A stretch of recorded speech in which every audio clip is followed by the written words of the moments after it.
Tanzania. Lord have mercy.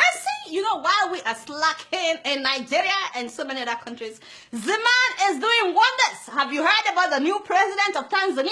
They call him the bulldozer, and rightfully so, because the man is bulldozing corruption, laziness, and overspending among government officials. Ladies and gentlemen, meet the man that gladdens my spirit. I hope that all African presidents are watching. Well, they're probably not watching, but anyway, I hope they can learn a few lessons from the man, Dr. John Magufuli. He's a farmer's son whose first real job was a school teacher, and then he educated himself as an industrial chemist and eventually became Tanzania's Minister of Public Works before winning the election in November of last year. Yeah, just last year. You would not believe all that the man has done. The first thing he did was to suspend the Independence Day celebration. He said, what are we celebrating when people are dying of cholera? I was like, whoa, how many people have died of cholera in Tanzania? 74? 74 people? How many people have died in Nigeria? My father and my God. Thousands of people. Boko Haram has killed thousands of people in Nigeria, and we did not suspend any party or ceremony. Even our new president was in Ogun State, you know, celebrating in Ogun State after the incident that happened in Dalori. Meanwhile, a president cancelled Independence Day celebration because like 70-something people were killed by cholera. So they were supposed to spend 4 billion Tanzanian shillings on that ceremony. But Magufuli said, no. You see, that money should be used for the expansion of a 4.3-kilometer section of the road from Morocco to Mwenge in order to ease traffic congestion. Tell them that is what I'm talking about. Now for the Independence Day ceremony, the man commanded that people should get out of their houses and go and clean their streets and all the corners in order to stop the spreading of cholera. He didn't stop there. Himself came out, Mr. President himself. He got on the streets, cleaning up the streets. My eyes got big when I saw that video. When we nominated Dr. Magufuli to be our candidate, we knew the style, the type of leadership that he represents. We needed, his style and his way of doing things. We expected him to do exactly what he's doing. When some Nigerian officials, even those that are not even presidents, they're not president, when they will be feeling pompous, because of what he did, his own officials also got on the streets, cleaning up the streets. Imagine what will happen the day we see Oga Saraki with a broom, or Oga Dino Melaye, or Senator Ben Bruce. That man's very loud on Twitter. Anyway, the man banned all foreign travels by public officials, public servants, except when it is essential travel, and they must get permission from him or from the chief secretary. In fact, on the 21st of November of last year, a group of 50 officials were going on a tour of Commonwealth countries. The president cut down the list from 50 people to 4 people, and he saved the government 600 million Tanzanian shillings. Recently, during the Commonwealth conference that President Uhuru Kenyatta attended alongside other senior government officials, his Tanzanian counterpart slashed the size of delegation to the conference from 55 to just 4, thereby saving millions of shillings. Money they would have spent on tickets, accommodation, and per diem, no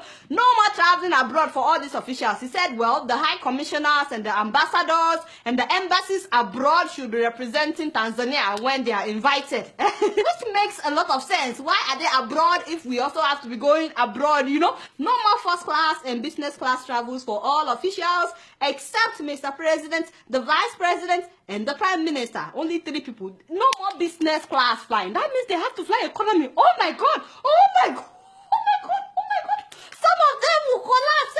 Reminds me of Thomas Sankara of Burkina Faso. No be so? Yes, that's what I'm talking about. The man has cancelled all meetings, no more workshops and conferences by government officials and public servants inside fancy hotels. He said no more inside fancy hotels. He said that every ministry has ministerial boardrooms. No be so? Use that one for your meetings. And that is what they are now doing.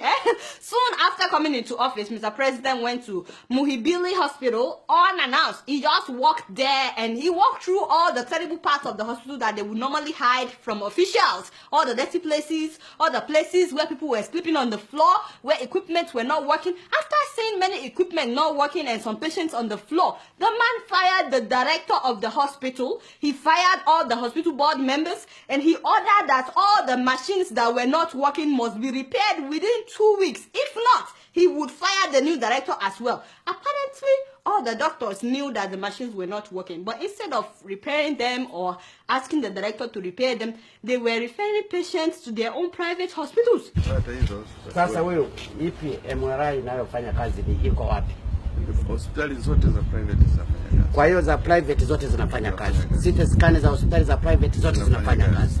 Za hospitali ya hapa Muhimbili zote hazifanyi kazi. I know that something like that is going on in Nigeria as well. No, so anyway, he gave them 2 weeks to fix the machines, but guess what happened? The machines were repaired in 3 days. 3 days. And so it is possible to repair this.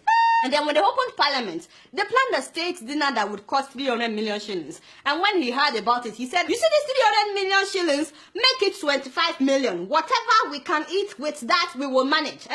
Now, the rest of the money, he said they should use it to buy hospital bed for that hospital that he visited, you know, Muhimbili Hospital. So they bought 300 brand new beds and mattresses and 600 bed sheets from that money. Can you imagine? They would have eaten with that money and that would have been the end of it. Now they have 300 brand new beds to admit people into the hospital. By the way, he said that why were engineers using V8 engine vehicles when they were supposed to be using pickups? He said that is more suitable for their jobs. So now they've changed all the vehicles. No more sitting allowances for officials. He said, how the hell are you paid allowances for a job which you have a monthly salary? That also applies to members of parliament, by the way. No more sitting allowances. It was so funny when I heard that the day after he was sworn in, the State House officials were showing him around, you know, his new residence, but he was not really impressed by that. He said he decided to take a walk to the Ministry of Finance. He got there and he told them to get their acts together. He asked why some employees were not in office yet, and I heard that since that day, the traffic jam in the mornings has really increased because people no longer show up late to work after Mr. President's visit. Now he ordered that no more tax exemptions for the big people. Everybody must pay taxes, including the big people. The other day, when he was going to officially open parliament, instead of him to fly the 600 kilometers, the man decided to drive. He drove the whole 600 kilometers from that to Dodoma. He has reduced his own convoy. He even reduced the presidential delegation that travels with him. He surprised everybody when he chose a female vice president. All the big boys were shocked. They were like, what? It's a new day in Tanzania. And then he chose a prime minister that nobody has heard about. They said that this guy has a reputation for hard work and no corruption. All the big guys that thought that they would be prime minister are still in shock, by the way. So after his visit to the Ministry of Finance and that hospital, without announcing, all the other ministries have fastened their belts. Everybody is now hardworking, including a sector that people consider very corrupt. That is the port, where people normally pay bribe to get their stuff. I heard that it has suddenly become the most efficient place. No loads are missing, things are done quickly, and you cannot get your container without paying bribe. And finally, all individuals and firms that bought state companies that were privatized, they've been told to either get to work or hand over that sector with immediate alacrity, hand it over back to the government. Some of them, I heard that they've not done anything in like 20 years, but now all of a sudden, they're all awake, doing stuff. The man has literally pressed the reset button in Tanzania. It's a new day in Tanzania. His motto is Hapakazi True. Some of you that are not from Tanzania, you probably don't understand. Don't worry, I will teach you. What that means is here, all we do is work. We serve, nothing else. Yes, his people are happy. Of course, the big people are not that happy, especially the corrupt ones, you know. But all the small people, like myself, they're very happy. Ugandans want their president to be like him. They wrote an article about it. South Africans want their president to learn 10 things from Tanzanian president. And of course, I want my president to learn from this man, 3 Gosa. So the president of Tanzania, Gosa. Now, having said that, my guy, we are very happy. We love you. You started well. Please continue to do not disappoint mama. If you keep up like this, very soon Tanzania will become the best country in Africa. No, be so. You guys are not doing anything. Guess what? I'm just keeping it real.